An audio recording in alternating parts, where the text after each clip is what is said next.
जय हिंद साथियों, most welcome आप सभी का।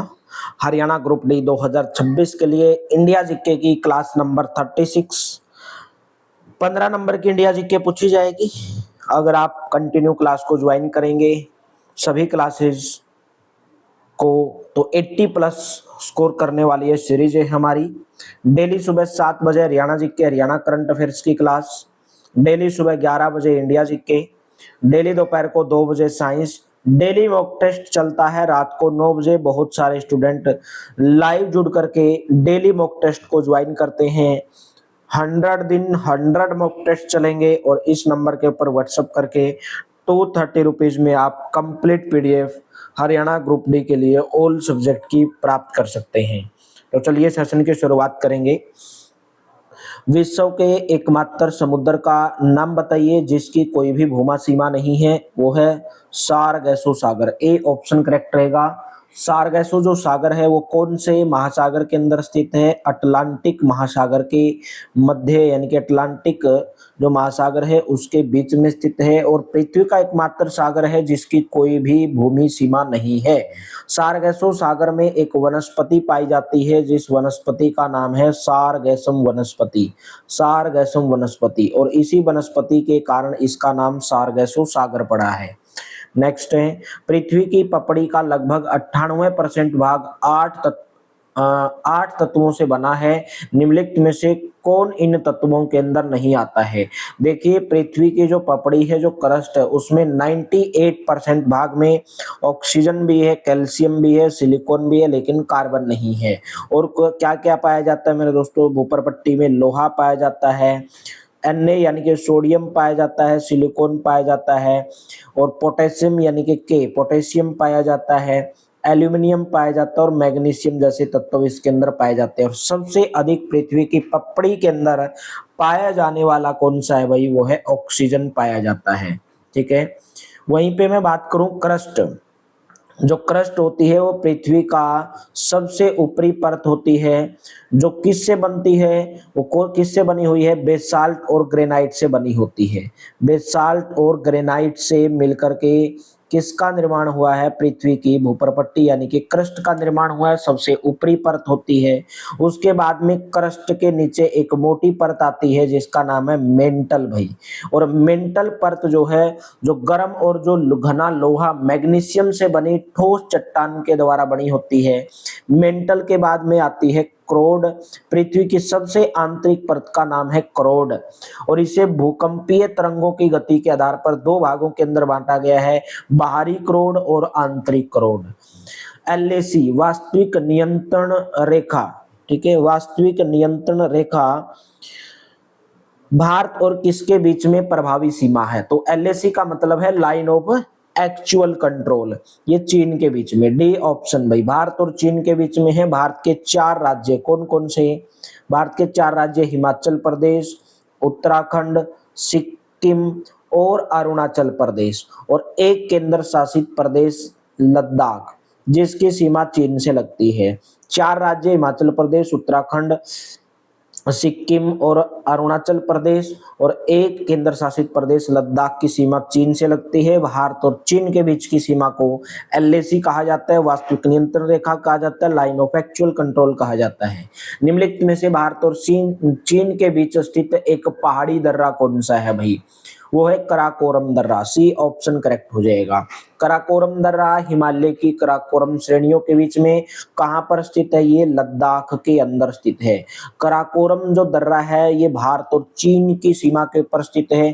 खैबर दर्रे की अगर मैं बात करूं, खैबर दर्रा पाकिस्तान एंड अफगानिस्तान की सीमा के ऊपर है। पाकिस्तान और अफगानिस्तान। जोजिले दर्रे की बात करूं मैं, जो केंद्र शासित प्रदेश लद्दाख है और जो जम्मू कश्मीर है, केंद्र शासित प्रदेश लद्दाख एंड जम्मू कश्मीर के बीच में एक प्रवेश द्वार के रूप में काम करता है जोजिला दर्रा। पेंगसो दर्रा ये भारत और म्यांमार की सीमा के ऊपर स्थित है। किसकी सीमा के ऊपर स्थित है? भारत और म्यांमार की सीमा के ऊपर है पेंगसो दर्रा। तो सी ऑप्शन करेक्ट रहेगा। भारत और चीन के बीच में स्थित एक पहाड़ी दर्रा है कराकोरम दर्रा। निम्नलिखित में से कौन सा भूटान का सबसे ऊंचा पर्वत है? भूटान का सबसे ऊंचा पर्वत का नाम है कंगखर पुनसुम, जिसकी ऊंचाई 7570 मीटर है भाई। 7570 मीटर, 7570 इसकी मीटर है। वही भारत के कौन कौन से राज्य भूटान के साथ में अपनी सीमा साझा करते हैं? एक आपका सिक्किम राज्य, भारत के सिक्किम राज्य चीन और भूटान की सीमा के ऊपर स्थित है। ये क्वेश्चन पूछा जाता है कि भारत और चीन और भूटान की सीमा के ऊपर स्थित भारतीय राज्य का नाम बताइए। तो चीन और भूटान की सीमा के ऊपर स्थित भारत के राज्य का नाम है सिक्किम राज्य। नेक्स्ट, निम्नलिखित में से कौन गंगा नदी की एक सहायक नदी नहीं है? देखिए, गंगा की जो सहायक नदियां हैं साबरमती है, माही है, भीमा है, लेकिन घाघरा नहीं है। और कौन कौन सी है? गंगा की सबसे बड़ी सहायक नदी है यमुना नदी भाई। कौन सी है? और सोन नदी भी है, ठीक है, सोन नदी भी है और गंगा नदी भी है मेरे दोस्तों, ठीक है, गंगा नदी भी है, सोन नदी भी है, राम गंगा एक कौन सी है? राम गंगा भाई, राम गंगा। और कौन सी है? गंडक भाई, गंडक। वहीं पे मैं बात करूं माही नदी, पूछा जाता है भारत की एकमात्र नदी जो कर्क रेखा को 2 बार काटती है भाई। कर्क रेखा को 2 बार काटने का काम भाई, कर्क रेखा को 2 बार काटती है माही नदी भाई, ठीक है। वहीं पे मैं बात करूं भीमा, इसमें जो पूछा गंगा की एक सहायक नदी, घाघरा तो है भाई, भीमा नहीं है। भीमा किसकी सहायक नदी है? एक कृष्णा नदी की सहायक नदी है, ठीक है, कृष्णा की। ये कर लेना भाई ऑप्शन नंबर डी। इसमें पूछा नहीं नदी है तो गंगा की घाघरा, माही, साबरमती, यमुना, सोन, रामगंगा, गंडक, ये सब गंगा की सहायक नदियां। भीमा किसकी सहायक नदी है? कृष्णा नदी की है। वहीं पे साबरमती जो नदी है अरावली श्रेणी से अहमदाबाद शहर इसी नदी के किनारे स्थित है, साबरमती नदी के किनारे। निम्नलिखित में से कौन सी नदी बंगाल की खाड़ी के अंदर जाकर गिरती है? बंगाल की खाड़ी के अंदर जाकर गिरने वाली नदी का नाम है महानदी, ठीक है। सबसे पहले मैं बात करूं जो नर्मदा नदी है और ताप्ती नदी है, ये कहां पर जाकर गिरती हैं? अरब सागर के अंदर जाकर गिरती है, अरब सागर के अंदर, ठीक है। सिंधु नदी का जो उद्गम है वो तिब्बत में बोखरचू के निकट एक हिमनद से होता है, बोखरचू, ठीक है, तिब्बत के अंदर सिंधु नदी का उद्गम होता है, ठीक है। और इस तिब्बत में सिंधु नदी को क्या कहा जाता है? शेरमुख कहा जाता है, शेरमुख। और सिंधु नदी का जो मुहाना है वो कहां पर, कौन से सागर के अंदर स्थित है? अरब सागर के अंदर स्थित है। और सिंधु नदी जल समझौता हुआ 1960 में, जिसके तहत भारत सिंधु नदी जल प्रणाली का केवल 20% जल ही इस्तेमाल कर सकता है। हीराकुंड बांध बना है भाई महानदी के ऊपर, पूछा जाता है आपसे हीराकुंड बांध कौन सी नदी के ऊपर बना है? महानदी के ऊपर बना है। भारत का सबसे लंबा बांध भी कौन सा है? हीराकुंड बांध है महानदी के ऊपर। निम्नलिखित में से कौन सा बांध मध्य प्रदेश में स्थित है? मध्य प्रदेश के अंदर स्थित है भाई, नर्मदापुरम जिले के अंदर तवा नदी के ऊपर स्थित है भाई। कौन सा बांध मध्य प्रदेश के अंदर स्थित है? तवा बांध भाई, ठीक है। वहीं पे मैं बात करूं उज्जनी या उज्जानी बांध, ये भीमा नदी के ऊपर है, उज्जनी या उज्जानी बांध। और भीमा नदी कहां पर भाई? ये उज्जनी उज्जानी बांध महाराष्ट्र के अंदर। वहीं पे बात करूं कोयना बांध, कोयना नदी यानी कि कोयना बांध कहां पर? महाराष्ट्र के अंदर। ईसापुर बांध की बात करूं पेन गंगा नदी भाई, ये भी कहां पर है? ईसापुर बांध पेन गंगा नदी पर महाराष्ट्र के अंदर है। नेक्स्ट, निम्नलिखित में से कौन यमुना नदी की सहायक नदी है? यमुना नदी की सहायक नदी इनमें से कौन सी है? यमुना नदी की सहायक नदी का नाम है चंबल भाई, डी ऑप्शन करेक्ट हो जाएगा। यमुना नदी की कौन कौन सी सहायक नदियां हैं? चंबल है, सिंध नदी यमुना नदी की सहायक नदी है, चंबल, बेतवा है, बेतवा। और कौन सी है? केन नदी है। ये सब यमुना नदी की सहायक नदियां हैं। जबकि गंडक, सोन, गागरा ये किसकी सहायक नदियां हैं? गंगा नदी की सहायक नदियां हैं। यमुना नदी का उद्गम कहां से होता है? उत्तराखंड के यमुनोत्री से होता है, उत्तराखंड के यमुनोत्री से उद्गम होता है यमुना नदी का। तो राइट ऑप्शन डी लगा दोगे। नेक्स्ट, निम्नलिखित में से राजस्थान में पश्चिम की ओर बहने वाली सबसे बड़ी नदी कौन सी है? पश्चिम की ओर बहने वाली सबसे बड़ी नदी का नाम है लूना नदी भाई। ये जो लूना नदी है अजमेर जिले के अंदर नाग पर्वत यानी कि नागा पहाड़ियों से निकलती है, नागा पहाड़ियों से, ठीक है। और पश्चिम की ओर बहने वाली सबसे बड़ी नदी है कच्छ रण के अंदर ये जाकर विलीन हो जाती है। कहां पर? कच्छ यानी कि गुजरात के अंदर जाकर ये विलीन हो जाती है। नेक्स्ट, निम्नलिखित में से कौन सा बंदरगाह गुजरात के अंदर? पारादीप, कांडला। कांडला बंदरगाह है भाई गुजरात के अंदर भाई, ठीक है, गुजरात के अंदर। कच्छ की खाड़ी, गुजरात राज्य में कच्छ की खाड़ी, कच्छ की खाड़ी कहां पर है? अरब सागर में भाई, अरब सागर के अंदर स्थित ये बंदरगाह है भाई, कांडला बंदरगाह भाई। अभी कांडला बंदरगाह का नाम बदलकर क्या कर दिया गया है? इसका नाम कर दिया गया दीन दयाल पोर्ट ट्रस्ट। क्या नाम कर दिया गया? दीन दयाल पोर्ट ट्रस्ट, इसका नाम बदल करके कर दिया गया है। पारादीप बंदरगाह कहां पर है? पारादीप बंदरगाह उड़ीसा राज्य के अंदर स्थित है। मोरमुगांव बंदरगाह कहां पर है? गोवा राज्य के अंदर है। पनामबुर बंदरगाह कहां पर है? कर्नाटक राज्य के अंदर है पन्नामबुर बंदरगाह। नेक्स्ट, निम्नलिखित में से किस राज्य में गोदावरी बेसिन का सबसे बड़ा जल ग्रहण क्षेत्र है? गोदावरी बेसिन का सबसे बड़ा जल ग्रहण क्षेत्र है महाराष्ट्र के अंदर। बी ऑप्शन करेक्ट हो जाएगा। गोदावरी बेसिन का सबसे बड़ा जल ग्रहण क्षेत्र महाराष्ट्र के अंदर है। Option number B will be correct. निम्नलिखित में से किस नदी की किशन गंगा नदी इसकी प्रमुख सहायक नदियों में से एक है? किशन गंगा नदी इसकी प्रमुख सहायक नदियों में से एक है, वो है मेरे दोस्तों झेलम भाई। ऑप्शन नंबर आपका डी करेक्ट हो जाएगा। किशन गंगा झेलम की एक प्रमुख सहायक नदी है और इसको पाकिस्तान के अंदर किस नाम से जाना जाता है? किशन गंगा को नीलम नदी के नाम से जाना जाता है, नीलम नदी। सतलुज की दो सहायक नदियां कौन सी हैं?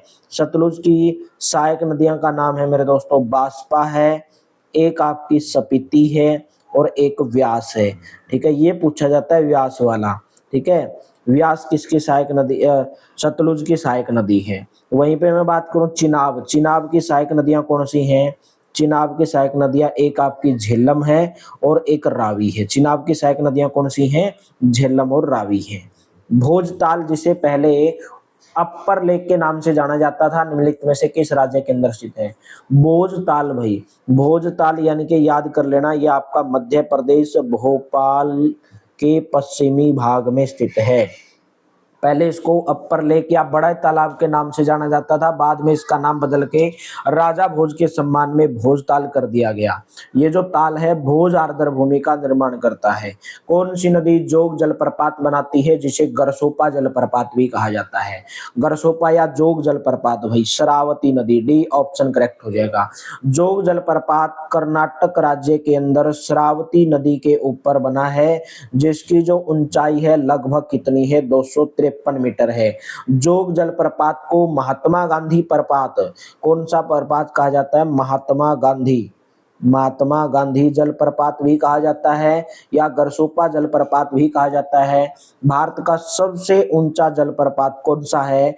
कुंचिकल जलप्रपात, कुंचिकल जलप्रपात, जिसकी ऊंचाई कितनी है? 455 मीटर है भाई। और कहां पर है ये कुंचिकल? ये वराही नदी के ऊपर है, वराही। भारत का सबसे ऊंचा जलप्रपात कौन सा है? कुंचिकल जलप्रपात, वराही नदी। कर्नाटक का एक जिला है शिमोगा जिला, कर्नाटक के शिमोगे जिले में वराही नदी के ऊपर भारत का सबसे ऊंचा जलप्रपात है कुंचिकल जलप्रपात।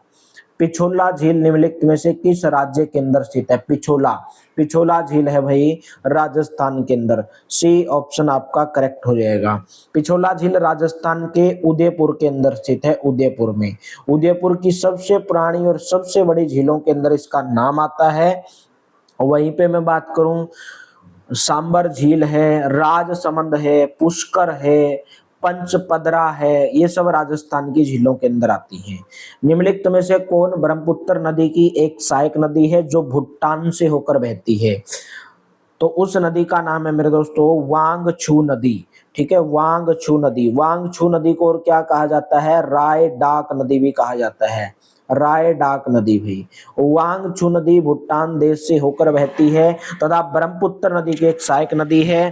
तो राइट ऑप्शन आपका ऑप्शन नंबर ए करेक्ट हो जाएगा।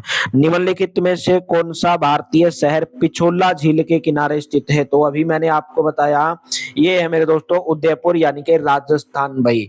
पिछोला झील, उदयपुर शहर पिछोला झील के किनारे स्थित है। अहमदाबाद शहर आपका साबरमती नदी के किनारे स्थित है, अहमदाबाद शहर। यहीं पे मैं बात करूं आगरा शहर यमुना नदी के किनारे स्थित है, आगरा शहर। कुरनूल मेरे दोस्तों ये आपका तुंगभद्रा, तुंगभद्रा नदी के किनारे स्थित है कुरनूल। तो तुंगभद्रा, कुरनूल, अहमदाबाद, साबरमती, उदयपुर, पिछोला झील, आगरा, यमुना नदी। नेक्स्ट, अंचार झील निम्नलिखित में से किस राज्य के अंदर स्थित है? अंचार झील है जम्मू एंड कश्मीर, केंद्र शासित प्रदेश है भाई जम्मू एंड कश्मीर के श्रीनगर के अंदर स्थित है भाई। ठीक है, जम्मू कश्मीर के श्रीनगर के अंदर स्थित एक प्राकृतिक झील है। जम्मू कश्मीर के अंदर और कौन कौन सी झील है? जम्मू कश्मीर में डल झील भी है। वुलर झील भी कहां पर है? जम्मू कश्मीर के अंदर है। एक आपकी झील है अनंतनाग झील। अनंतनाग झील भी कहां पर? जितने भी नाग हैं ये कश्मीर में लगा देना भाई। ठीक है, नागिन झील भी कहां पर है? ये भी जम्मू कश्मीर के अंदर है। वुलर झील भारत की सबसे बड़ी मीठे पानी की झील, सबसे बड़ी मीठे पानी की झील भारत की सबसे बड़ी मीठे पानी की झील कौन सी है? वुलर झील भाई। ये कहां पर है? जम्मू कश्मीर के अंदर है, श्रीनगर के अंदर। गुरुद्वारा पातालपुरी साहिब किस नदी के ऊपर स्थित है? गुरुद्वारा पाताल जो पुरी साहिब है ये कहां पर है? सबसे पहले मैं बात करूं पीबी यानी कि पंजाब, पंजाब के रूपनगर जिले के अंदर है भाई। और रूपनगर जिले में भी कौन सी नदी के किनारे स्थित है? सतलुज नदी के किनारे स्थित है। सतलुज नदी सिंधु नदी की प्रमुख सहायक नदी है। सिंधु नदी की प्रमुख सहायक नदी है भाई सतलुज नदी। और ये भारत में कहां से प्रवेश करती है सतलुज नदी? सीप किला दर्रा से प्रवेश करती है। भारत में कौन से दर्रे से प्रवेश करती है? सीप किले दर्रे से प्रवेश करती है सतलुज नदी। तो right option C option correct हो जाएगा। कोलेरू झील निम्नलिखित में से किस राज्य के अंदर स्थित है? कोलेरू, कोलेरू झील भारत के आंध्र प्रदेश के अंदर स्थित है। सी ऑप्शन करेक्ट हो जाएगा। ये जो झील है कोलेरू झील, ये कृष्णा और गोदावरी नदी के डेल्टा के मध्य स्थित है। कृष्णा और गोदावरी डेल्टा के मध्य भी, कृष्णा गोदावरी डेल्टा के मध्य कोलेरू झील। और ये रामसर स्थल भी घोषित किया गया है इसको। ठीक है, रामसर स्थल के अंदर आता है कोलेरू झील। कहां पर है? आंध्र प्रदेश के अंदर है। नेक्स्ट, निम्नलिखित में से कौन सा स्थान गंगा नदी के तट पर स्थित नहीं है? गंगा नदी के तट पर वाराणसी, हजारीबाग, कानपुर या मेरे दोस्तों फाफामाऊ। तो ऑप्शन नंबर बी हजारीबाग भाई। ठीक है, वाराणसी, कानपुर, फाफामाऊ ये सभी गंगा नदी के किनारे बसे हुए शहर हैं, जबकि हजारीबाग गंगा नदी के किनारे स्थित है। जहां हजारीबाग तो मेरे दोस्तों झारखंड राज्य के अंदर एक शहर है हजारीबाग। हजारीबाग छोटा नागपुर पठार का हिस्सा है भाई। हजारीबाग कहां पर है? झारखंड के अंदर है। छोटा नागपुर पठार का हिस्सा कौन सा है? हजारीबाग है। तो ऑप्शन नंबर बी करेक्ट हो जाएगा। नेक्स्ट, निम्नलिखित में से कौन सा राज्य सूरजमुखी को खेती में अग्रणी है? सूरजमुखी के अंदर ऑप्शन नंबर एक कर्नाटक राज्य भी। भारत के 6 राज्य भी, एक आपका कर्नाटक, एक आंध्र प्रदेश, एक महाराष्ट्र, एक बिहार, उड़ीसा और तमिलनाडु। उड़ीसा और तमिलनाडु। देश के अधिकांश जो सूरजमुखी है उत्पादन करते हैं आंध्र प्रदेश, महाराष्ट्र, बिहार, उड़ीसा, तेलंगाना और कर्नाटक। और इन राज्यों के अंदर कर्नाटक राज्य सबसे पहले नंबर पर आता है सूरजमुखी की खेती में। और सूरजमुखी कैसी फसल है? एक तिलहन फसल के अंदर आती है। कौन सी फसल के अंदर आती है? तिलहन फसल के अंदर आती है। निम्नलिखित में से कौन सा जलप्रपात झारखंड के अंदर स्थित है? दूध सागर, हुंडरू, जोग या जैन तीर्थकर भाई। ये आपका हुंडरू जलप्रपात भाई। हुंडरू जलप्रपात झारखंड के रांची जिले के अंदर स्थित है।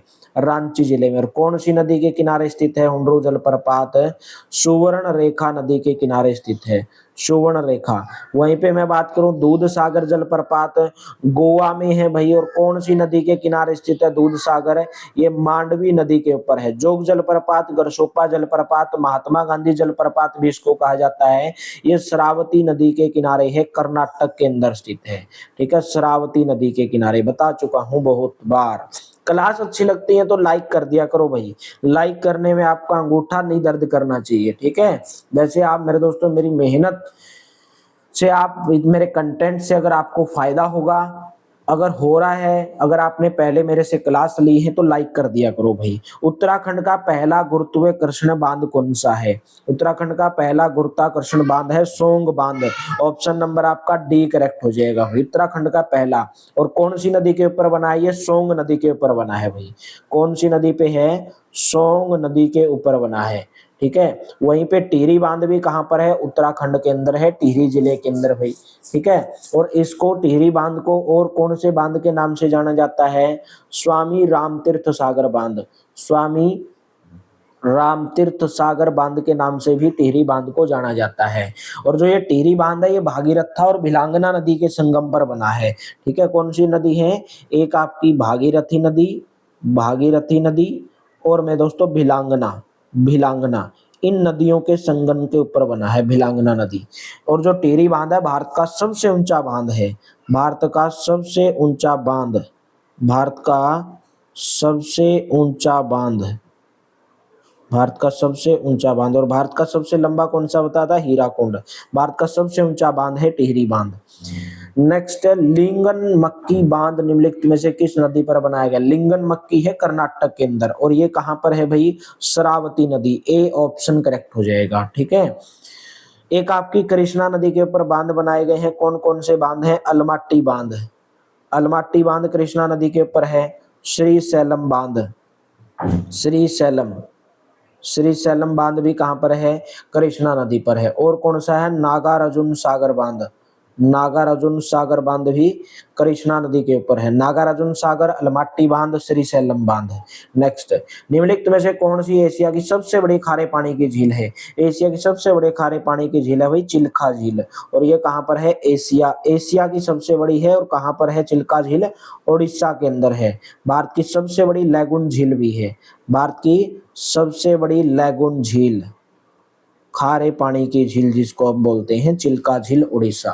नेक्स्ट, मिराक्सी, दामोदर, कंग, साबती और रूपनारायण नदी किस नदी की सहायक नदियां हैं, ये आपकी हुगली, हुगली नदी की सहायक नदियां हैं भाई। और हुगली नदी के किनारे कौन सा शहर स्थित है, कोलकाता भाई, कोलकाता हुगली नदी के किनारे स्थित है, ऑप्शन नंबर सी करेक्ट हो जाएगा।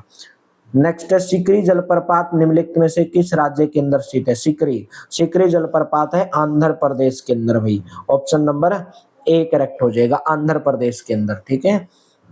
नेक्स्ट बताइए, निम्नलिखित में से कौन पृथ्वी के महाद्वीपीय द्रव्यमान के मुख्य खनिज घटकों में से एक है, पृथ्वी के महाद्वीपीय द्रव्यमान के मुख्य खनिज घटक एल्यूमिनियम, एल्यूमिनियम और सिलिका भाई, एल्यूमिना भी आप बोल सकते हैं, एल्यूमिना, एल्यूमिना और सिलिका, सिलिका सिलिकॉन और ऑक्सीजन से निर्मित है, सिलिका किससे बनता है, सिलिकॉन से और प्लस ऑक्सीजन से सिलिका बनता है, ठीक है। एल्यूमिनिया का रासायनिक नाम क्या है, एल्यूमिनियम ऑक्साइड, ठीक है, Al2O3, एल्यूमिनियम ऑक्साइड एल्यूमिना का रासायनिक नाम है, केमिकल नेम है। निम्नलिखित में से कच्चे तेल से निर्मित उत्पाद इनमें से कौन सा नहीं है, डामर, एंथ्रेसाइट, डीजल या गैसोलीन भाई, एंथ्रेसाइट तो क्या है, एंथ्रेसाइट तो कोयला है भाई, उत्तम श्रेणी का, सर्वोत्तम श्रेणी का कोयला है। भारत में ये जो कोयला है, एंथ्रेसाइट जो कोयला है, वो जम्मू एंड कश्मीर के अंदर पाया जाता है। और इस प्रकार के कोयले के अंदर जो कार्बन की मात्रा है वो 80 से लेकर 95% तक पाई जाती है। देखिए, जिस भी कोयले में कार्बन की मात्रा ज्यादा होगी वो सर्वोत्तम श्रेणी का कोयला माना जाएगा, ठीक है। और कठोर टाइप का होता है ये कोयला। निम्नलिखित में से भारत में सबसे बड़ा बिटुमिनस कोयला क्षेत्र कहां पर है भाई, बिटुमिनस कोयला क्षेत्र है Jharia, option number D correct हो जाएगा भाई, D option will be correct. देखो, अगर मैं आपको बात करूं, कोयले के 4 रूपों के अंदर बांटा गया है विकास के आधार पर। एक आपका पीट कोयला होता है, एक होता है लिग्नाइट कोयला, पीट कोयला, लिग्नाइट कोयला, और एक होता है बिटुमिनस, बिटुमिनस कोयला, और एक होता है एंथ्रेसाइट कोयला, एंथ्रेसाइट, एंथ्रेसाइट कोयला। भारत में मिलने वाला जो अधिकांश कोयला कौन सा है, वो बिटुमिनस श्रेणी का है। भारत का सबसे बड़ा बिटुमिनस कोयला क्षेत्र झारखंड राज्य का झरिया, झरिया कहां पर है, झारखंड के अंदर है भाई। भारत में ज्यादातर मिलने वाला कोयला कौन सा, बिटुमिनस कोयला। निम्नलिखित में से कौन तिलहन की एक किस्म है, तारामीरा, अरेबिका, रोबस्टा या लाइबेरिका, तो राइट ऑप्शन हो जाएगा तारामीरा भाई। तारामीरा क्या है, सरसों परिवार की, सरसों से संबंधित है ये, ठीक है, उनके उसी परिवार से मिलती जुलती है, तिलहन की एक फसल है और इसमें तारामीरा के अंदर तेल की मात्रा 35% पाई जाती है, जबकि ये अरेबिका हो गई, रोबस्टा हो गई और ये लाइबेरिका हो गई, ये किसकी किस्में हैं, ये कॉफी की किस्में हैं भाई। ठीक है, ये कॉफी की किस्में हैं। निम्नलिखित में से कौन सी फसल भारत के दक्षिणी राज्यों में वर्ष भर उगाई जाती है? तो खरीफ की फसल, उस खरीफ की फसल का नाम है चावल भाई। डी ऑप्शन करेक्ट हो जाएगा, D option will be correct. निम्नलिखित में से किस प्रकार की भूमि पर सीढ़ीदार खेती की जाती है भाई? सीढ़ीदार खेती कहाँ पर की जाती है? जहां पर जो पहाड़ी इलाके हैं, जो पर्वतीय प्रदेश हैं, ठीक है, ढलान वाली भूमि, ठीक है, तो ऑप्शन नंबर कौन सा हो जाएगा? पहाड़ी, डी ऑप्शन करेक्ट हो जाएगा। ठीक है, क्योंकि यहाँ पर मैदान तो नहीं होता, तो इसलिए उन क्षेत्रों के अंदर सीढ़ीदार खेतों का निर्माण किया जाता है ताकि उन पर खेती की जा सके। कौन सी मिट्टी उत्तरी मैदानों और घाटियों में फैली हुई है और भारत के कुल क्षेत्रफल का लगभग 40% है? भारत के सबसे अधिक भूभाग पर पाई जाने वाली मिट्टी का नाम है जलोढ़ मिट्टी भाई, जलोढ़ मिट्टी। भारत के उत्तरी मैदान और घाटियों का निर्माण सिंधु गंगा ब्रह्मपुत्र नदी हो गई और इनके सहायक जो नदी हो गई सिंधु गंगा ब्रह्मपुत्र की, इनके द्वारा जो लाई गई जलोढ़ मिट्टी, उससे ही निर्माण हुआ है भाई। ठीक है, और जलोढ़ मिट्टी को और किस नाम से जाना जाता है? कांप मृदा भी कहा जाता है।